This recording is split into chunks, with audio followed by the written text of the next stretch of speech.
When I started reviewing games on YouTube, I thought, how can I boost my channel up early on? And then I realised, people like shit. Although generally I prefer talking about games I like, I'll do some negative videos. And so I did just that, and it worked.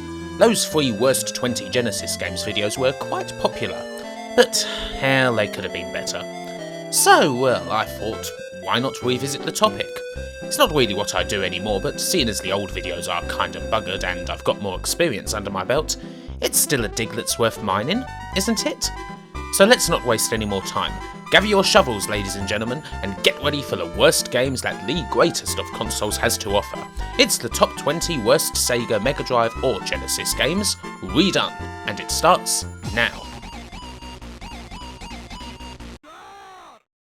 We begin with one of the Mega Drive's first sports games, World Cup Italia 90.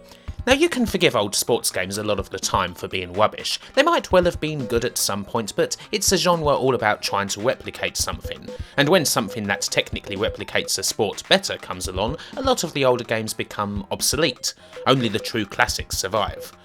World Cup Italia 90, however, was not, is not, and never will be a classic. In fact, it was horrendous even back then.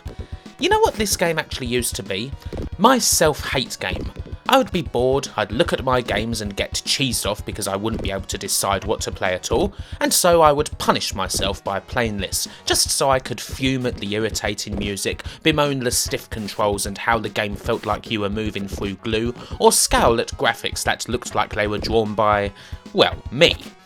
The matches also last a bloody eternity, and the only way to play is just by hurling up long balls wherever you go.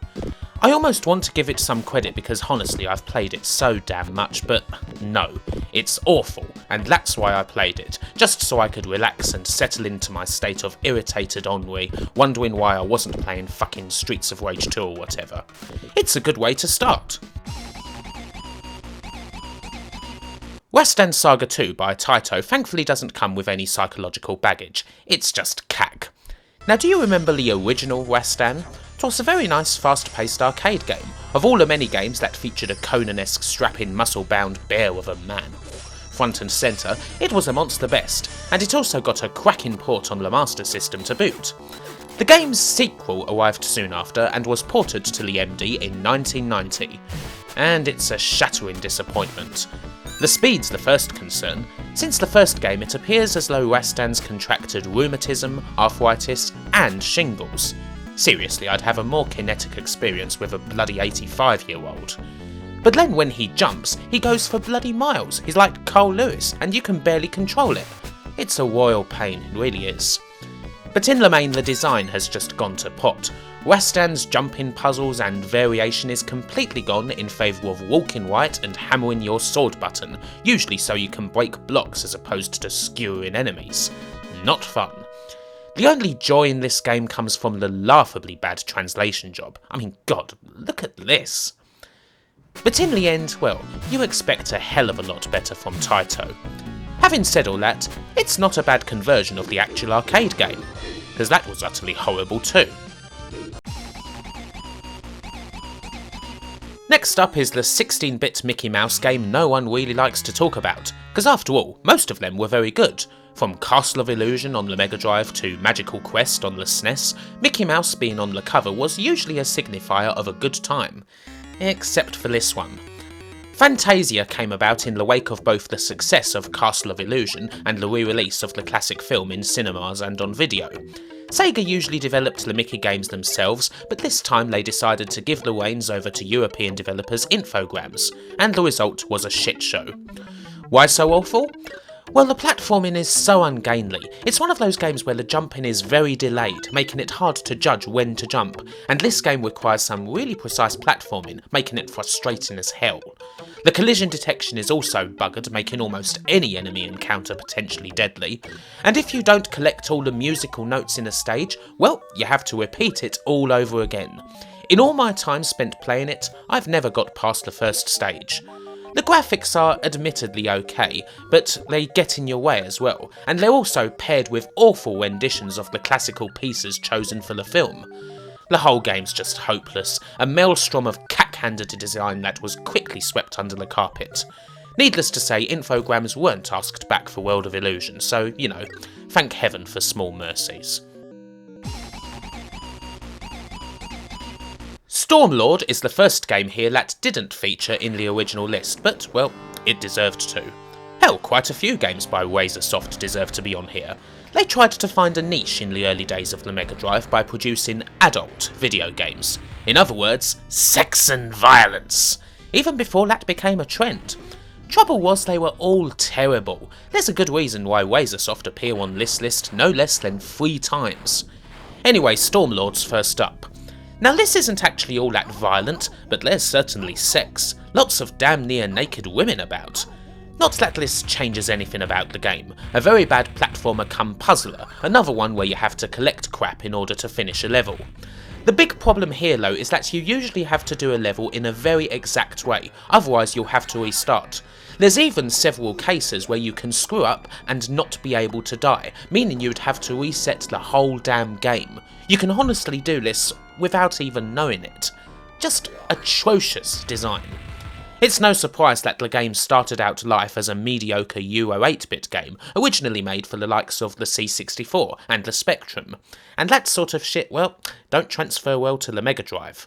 Stormlord is an ugly, terrible effort that only ever got cheap notoriety thanks to the promise of badly drawn breasts, an embarrassment that's right down at the bottom of the barrel. The first time I made the list, Ultraman was pretty high. It made the top 3 in fact. Since then, I've made peace with it a little. There's plenty worse fighting games around.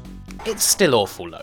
It's probably better known on the SNES and this Mega Drive version never left Japan, but it's still the same game.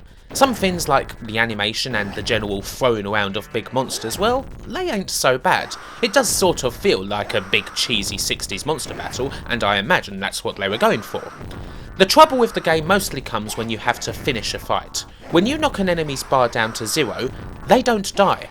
To kill them, you have to charge up your weapons to full power and use the Specium beam. Doing this can take quite a long time, and you only ever get a very short window to hit it in. If you miss, or if it's blocked, or if the enemy's health isn't at 0, and it does recharge, you'll have to spend a good 2 minutes charging the beam up over again. And needless to say, the enemy doesn't have to do this in order to kill you. This one terrible idea utterly kills the game and makes it miserable to play. Who wants to spend an eternity pointlessly beating up on a near-dead enemy just waiting for a beam to charge? Not me. More pointless violence, more ugly graphics, more utter shit. I can't believe I forgot Time Killers the first time through. Now there's a lot of terrible beat-em-ups on the Mega Drive of course, but I somehow overlooked this one, which is amazing because it's just plain grotesque. Obviously it's a game that came out in the wake of Mortal Kombat. Suddenly violence was all the rage. Can't have a game unless there's pints of blood leaking out everywhere just so we can upset Joe Lieberman. Damn near all mid-90s game marketing was based around trying to trigger the Streisand effect. And well, here's one that didn't work. Nobody gave even the slightest solitary fuck about Time Killers, least of all Joe Lieberman. I mean, how could you? Look at the bloody thing. These are some of the worst graphics I have ever seen, and they move at what feels like 0.03 milliframes per second. Seriously, I've seen better playing beat-em-ups on frickin' Newgrounds. For all the many times the games industry has done something embarrassing in the ensuing years, I'd still put this one up as one of the worst. If you had a hand in making it, well, you should never ever be able to live it down. Although I doubt anyone responsible includes it on their CV in any case. Holy shit, what a calamity. Do you think that Capcom only recently started making utterly stupid decisions? Well, think again.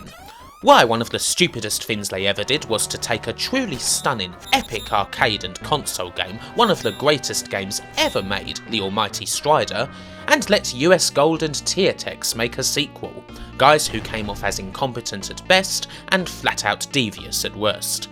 They came up with Strider 2, a disaster that had virtually nothing in common with the classic original and came damn close to killing off Strider completely. Funny thing is, like Stormlord, this was originally a game for old European computers like the Spectrum that somehow ended up making it all the way to the Mega Drive, presumably because the original was such a big seller. It's reflected in the horribly simplistic and repetitive design, the random enemy spawns, and the woeful optimization. This game runs with all the grace and beauty of a clogged up drain pipe.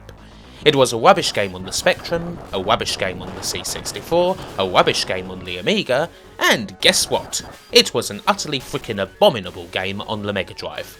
Honestly, one of the worst sequels ever made. Without question, the most hyped up game of the whole 16-bit era. A fighting game that would not only change video games, but would change the entire world. The books would have to be rewritten, with Rise of the Robots printed in 200-point font on every page. Everything else would just be a mere footnote. Rise of the Robots was more than just the first game built for the new millennium, it was a year zero event, a hydrogen bomb that would simply turn everything else into glass. The hype built for over a year until it got out of control, and then finally, in December 1994, the bomb was dropped. The universe itself seemed to take a sharp intake of breath. Everyone waited to hear the shouts, to see if anyone else was still alive. And then finally, those shouts were heard. It's a pile of fucking shit! Rise of the Robots was a truly epic, calamitous flop. The Mega Drive version of the game is just one of many abominations released for every platform going. They'd have got the game on the bloody Virtual Boy if they'd ever had the chance. It promised so much that it couldn't deliver. A full rockin' Brian May soundtrack that consisted of about 5 seconds of awful quality FM droning. Full interactive 3D backgrounds that were actually static images with fighters crudely stuck onto them. A fighting engine that was so damn smart it could be beaten with the use of a frickin' jump kick. The whole thing was just a colossal waste of time. All the bison dollars spent on the marketing were poured into a shitty, fundamentally broken fighting game. Fools and their money, eh? Don't you just love them? Ugh. That's just about all I have to say, frankly. Oh well, guess I ought to put something down. X-Perts is a spin-off game from Sega's little fighting series that never quite made it, Eternal Champions. You play as the Japanese assassin, Shadow Yamato, as well as 2 other people who exist. You're all a part of a special crack super secret team of elite beating agents who travel the world searching for fellow badly digitised sprites that they can beat up on. Alpha Protocol, this sure as hell ain't. What it is a very awful side-scrolling beat-em-up. A game with about 2 different enemy sprites, no music, repetitive backgrounds, and dull objectives that took so damn long to do that you'd be praying for death after about 5 minutes of play. And it was one of the last games released for the system to boot. Talk about a sour note to end things on. X-Perts feels like a 16-bit dude's idea of bringing the 32-bit experience to a machine like the MD, but his judgment is slightly clouded because the only PS1 game they've ever played is Bubsy 3D. The only good part about it is that when the big muscly male character operates a computer, he kinda looks like he's doing a bit of joystick waggling, if you know what I mean. This is the only joy you will ever get out of X-Perts. Ever. Savour the moment, and then throw that sorry cartridge straight into a wood chipper. This is one of the Mega Drive's most famous bad games, I guess. Dark Castle was close to 5 years old by the time it came to the Mega Drive, having started out life as a game for the Apple Macintosh, amongst other computers. It also came out for the Amiga and the C64. Here, well, things weren't awful. You used a mouse and keyboard for control, the voice samples were all pretty clear, there wasn't any terrible music. It's not a bad game for 1986. But here, on the Mega Drive, in 1991, things are different. For a start, the computer versions, as I said, used a mouse to aim. The Mega Drive uses the joypad, which makes aiming a horrendously slow process. Good luck killing anything at all. The controls are basically like a poor man's Prince of Persia, without any of that game's accuracy. And the sound, God. Tons of digitised voices, all given that glorious Mega Drive treatment, distorted to hell and difficult to listen to. Here's the thing, there are amusing elements in Dark Castle. Yes, your peasant hero is ludicrously weak. If he jumps onto stairs, he falls and breaks his neck, and all he can do is chuck rocks at enemies. That is, when he's not dizzy. It's kind of like if Roger Wilco had got into platforming instead of puzzling. And this is obviously all intentional, and it would have worked in a better game. But alas, this port of Dark Castle is just broken. Any other version of the game is better than this hopeless Mega Drive effort, which is kinda saying a lot. Well, this is the third and final new game in the top 20, and it's licensed. Now, I never bothered to cover Wolverine Adamantium Rage when I did the big A to Z, and I know exactly why, because I knew how pissed off it would make me. This is a game where it's not just frustrating to jump on platforms or to kill enemies, although believe me, both those things will burn your ass too. It's frustrating to even do anything at all. Even walking will annoy you. Adamantium Rage is almost promising at first. You may think of it as like the Mega Drive's other X-Men games, all of which are good.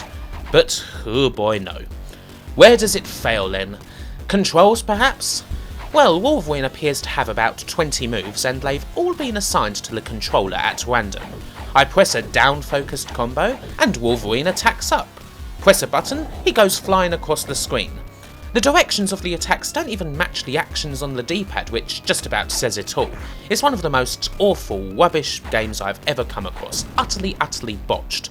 And every time I play it, I find myself nursing a headache after about 30 seconds, wondering what on earth the people behind this were even playing at. Hey, you wanna see some porn? I got some for you right here. This is Divine Ceiling, the one and only shoot 'em up on this list. I could have picked others, but truthfully Divine Ceiling is so far ahead, or behind the pack, that it stands on its own. Why? This is why. Frickin' hentai. Your every success is greeted by big, badly drawn cartoon plug sockets, and they sure aren't afraid to get their flapjacks out. Now look, we've all got our own kinks, okay? It's just that this... ugh, yeah. Me no get. In fact, it make me throw up in my mouth a little. Anyway, I've shown you what you all wanted to see, now let me move on to something more comfortable. Porn aside, the game's also here because holy Christ is it terrible. The porn is only the second worst sight in the game. The first is that fucking water. It's just one, it glows in the dark. It'd probably cause an epileptic fit. It makes the game virtually unplayable. My eyes truly, they hurt when I play this game. And so yes, that's Divine Ceiling. A shameful display. As soon as I play it, I just want to die. Having said all of that, the game's title music? Stupidly awesome. And so's quite a bit of the other soundtrack too. The Divine Ceiling soundtrack. A gem covered in 40-year-old fat smelly nerd spunk. Razorsoft are back again, with another very mature adult title for adults and certainly not for kids. Technocop, originally an Amiga game, is a game where you protect and serve the people by shooting them in the chest. That is, after you've driven to your location. And you might want to put on your glasses for this, seeing as the display is kinda like a postage stamp. And you have to press up to accelerate, which is sort of like strapping the pedal to your steering wheel. Good idea! But finally, you're there. And hoo boy, you'll wish you weren't. The gameplay is wretched. Every enemy hits you because you always have to take your gun out your pocket and then shoot instead of just, I don't know, having it out and ready like any sane cop would. Sonny Bonds would not be impressed. All you have to do really is find the perp, shoot them in the chest, and then the whole process repeats. Oh, and don't forget to shoot any children you spot running around in the chest as well. Seriously, this game, it disgusts me. A terrible game and a needlessly sick piece of code. Does that make me some bleeding heart kind of guy? Well, to be honest, I don't really give a shit. I mean, you may say, well, what about Mortal Kombat, but craft went into that, and so did heart. Quite literally, in fact. This, on the other hand, it's just cheap and gross, and it makes me feel utterly unclean. Some games fell down the top 20, and others, like a damn fine cake, rose majestically. Here's one of the latter. Truth is, you'll probably only know Nightmare Circus if you had the Sega channel. It was a late period game that ended up cancelled after completion and was only ever physically released in Brazil. Other than that, the game only ever appeared on Sega's nascent Games on Demand service. It was, amazingly, deemed too shit for full release. Even in 1995, when games like X-Perts were A-OK, good to go. Okay, so you play as a sort of Brandon Lee-esque Native American dude who knows Kung Fu, and you go through various levels in a demonic funfair trying to, do things. I seriously have no idea how you even play the damn thing. I just struggle with the botched up controls until, inevitably, I die. Gasp! As you wonder why your character suddenly decided to do push-ups in the middle of a one. Fret! As kicks and punches appear to magically go straight through enemies without killing them.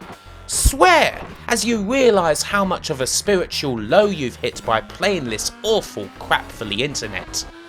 To be honest, few of you will have ever played this game, and I can at least take solace in that. I can consider it a rite of passage, a sign that I've truly been around. I played Nightmare Circus. What the fuck have you ever done? Yeah. Well, whatever it takes to cope, I guess. Who bloody way, another awful beat 'em up. Kageki was an old arcade game that somehow found its way onto the Mega Drive. The original weren't much cop either, but it did at least feel a bit more like a big street rumble. It also has a big, thoroughly Japanese art style that's perhaps a bit of an acquired taste. I don't like it much myself, but I could see the appeal of it. Anyway, the Mega Drive version has been somewhat simplified. You only fight one enemy at a time, and all you have to do is punch them repeatedly while holding the direction away from them. That is how you win. You do this for every single enemy in the game. Get the timing right and, well, you won't even so much as take a hit. And every time they go down, it takes like a minute for them to get back up. Every bloody time. In short, Kageki is one of the slowest, dumbest, and most wearying experiences I have ever endured on the Mega Drive, and playing it is damn near enough to send me into a boredom-induced coma. We've had quite a few computer ports on the list so far, haven't we? Not that there weren't good ones, but well, there were more than a few titles like this. Although let's not mince words here, the game was already terrible before it ever got to the Mega Drive. Sword of Sodan is proof that bigger don't always equal better. You get these absolutely massive detailed sprites, and all they do is shuffle around like geriatric zombies, aimlessly waving weapons about. It's a trite, meaningless existence, it really is. You play as either one of the ancestors of Jonathan and Jennifer Hart, and you solve the mystery of what happens when you stab a guard repeatedly in the crotch. That's all there is to the game. A minute in and you've basically seen everything. There's plenty of grunts and groans and quite a lot of blood and, well, nothing else. Oh, but there's also quite a lot of birdsong, which weirdly is exactly like what you would hear in one of EA's PGA Tour golf games. If only there was more crossover than this. I mean, I'm sure Craig Stadler would have whooped all these guys to shit in a second. Wouldn't you, Craig? Goddamn right.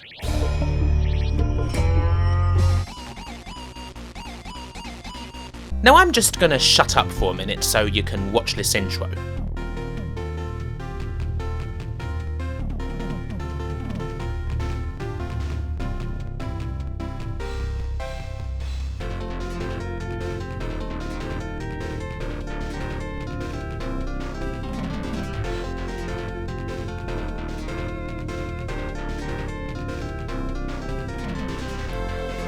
That is just stunning.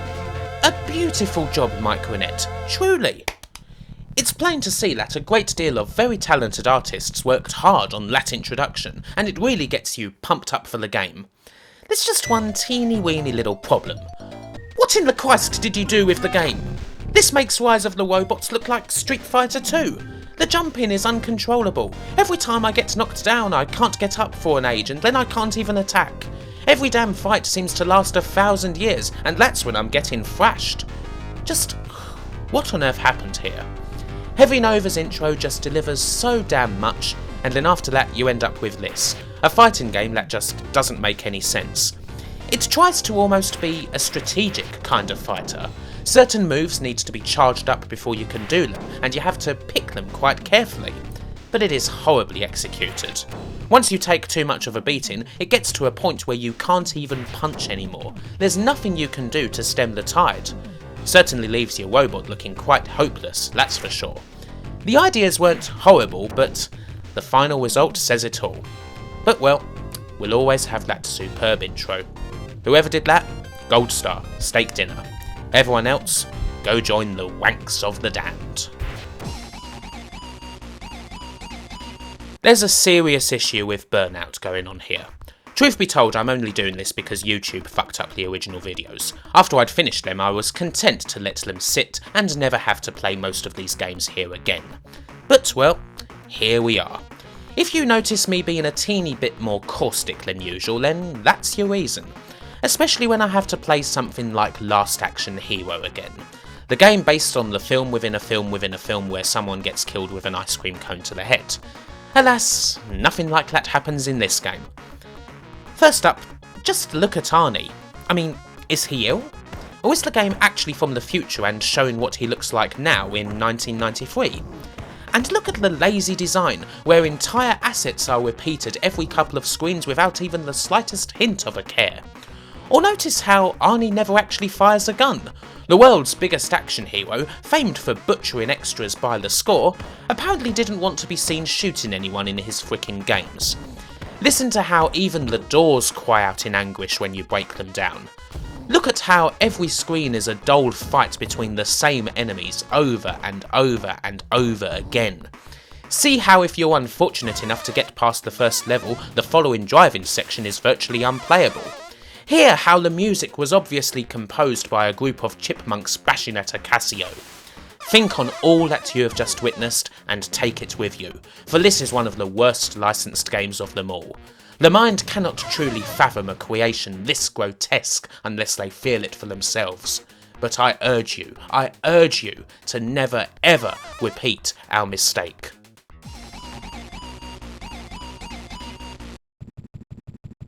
Welcome to the Fight Palace. Yes, this is the game I got my avatar from.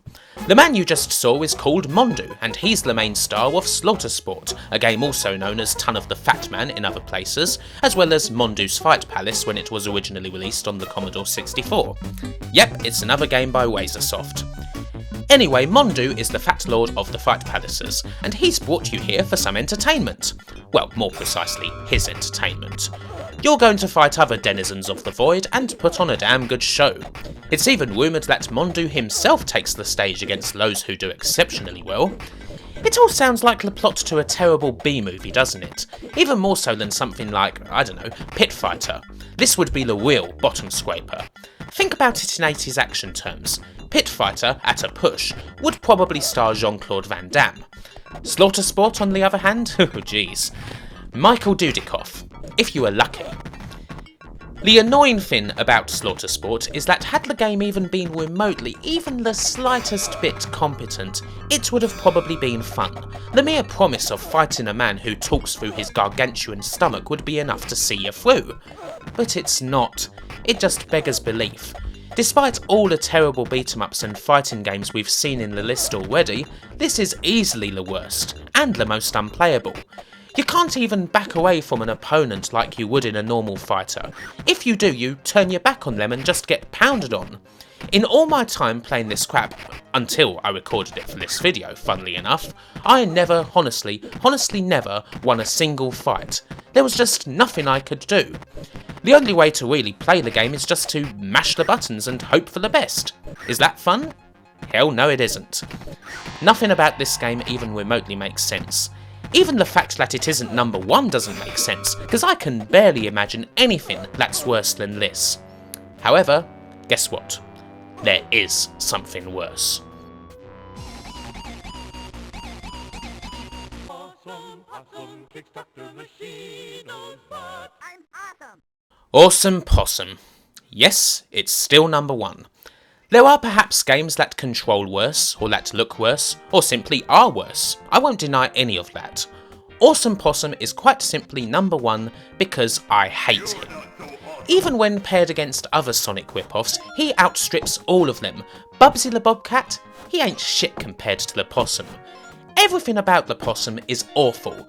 The tood emanating from his stupid slab of a face, that typical "ain't this so silly but I's just all above it" grin. But more than anything else, there's the speaking. Every single thing he does is accompanied by something really annoying. Just hear it for yourselves. Oh boy! Wow, that was incredible! No pollute no more. I'm so healthy. I'm so cool.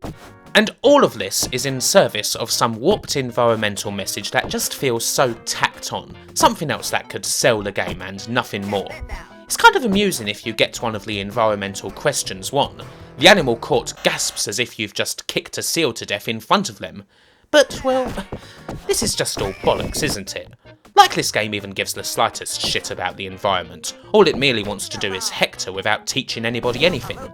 And as someone who, well, actually does care, that's more annoying than anything.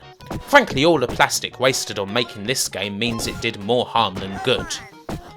And yes, it runs like a dog to boot. It's so juddery, slow and uncontrollable. It has all the trappings of a terrible platform game, believe me. If I say that another game has awful controls, I'm gonna cut off my hands. But there's just something else about the Possum that makes me hate him, despise him, and put him above everything else. He's just got that edge. I'm a calm, loving, flower child kind of a guy, but as soon as I see that Possum, I want to throttle the bastard out of existence. He's more effective than the 2 minutes hate in 1984. And that's why he's number 1. Congratulations! You won, of course. No more to be said, the video's over. Thanks for watching, have a good one, and all of that. Bye!